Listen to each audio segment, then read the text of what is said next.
Hey guys, this is Hamsterology. Welcome to the lab.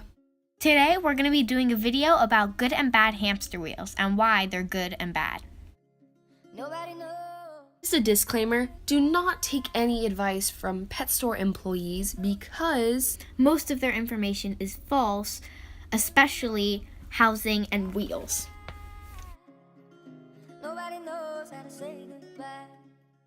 Some of the better wheels out there on the market are Comfort wheels are some good wheels because they are cheap. They come in all needed sizes, including 6.5, 8, and 12 inch. And the one downside is most of them aren't really silent. Mine is not silent at all. I had to move Chili out of my room because it was so loud I couldn't sleep.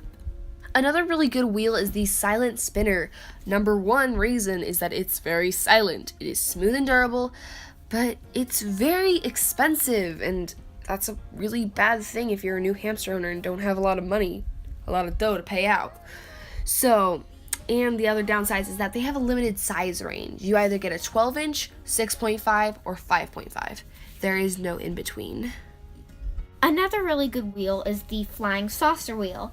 It's semi-silent, which I honestly think they're really silent. I'm actually getting one because my other wheel didn't really work out. But some can be louder. That's one downside. But they're sometimes expensive. It depends on who you buy it from. The next wheel on our list is the Carly Wonderland wheel. It is almost silent. It is affordable. But the one downside is that it is wooden. It needs varnishing if you have a wheel pier, but it's great if your hamster does not go pee-pee in the wheel. And it's not very good for chewing. It's not very safe. So if your hamster is also a chewer, don't get it. It's not the safest thing. And if you don't varnish it and your hamster does pee in it, it will rot and just die. The next wheel is the Woden wheel or the knockoff Woden wheel. Either of them are pretty much the same thing. They're semi-silent, actually quite silent. They're easy to clean because the front is removable. I've heard that the front's a little complicated to remove, but it doesn't take that much time if you know how to do it right. They're durable, so they last a long time. And sometimes it depends on who you buy it from. They can be expensive or cheap. Most DIY wheels are going to be completely safe for your hamster, but please check the fact that your diameter is good enough and your hamster's back does not bend.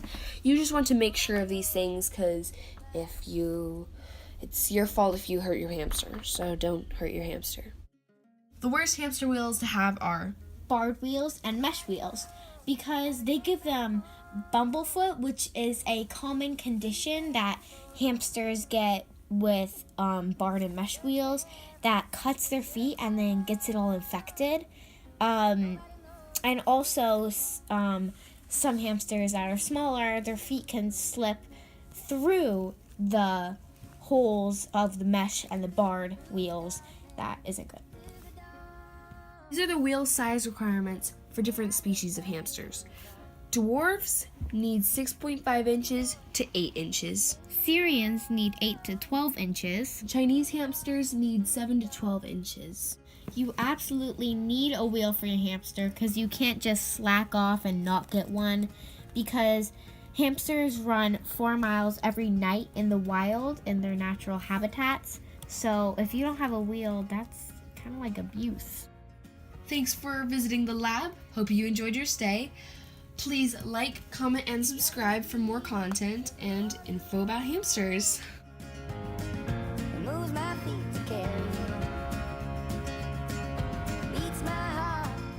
Just a side note here, a little disclaimer. You cannot list no. Most DIY wheels will be competent needs for your hamster, but please check that your wheel is up to the standards.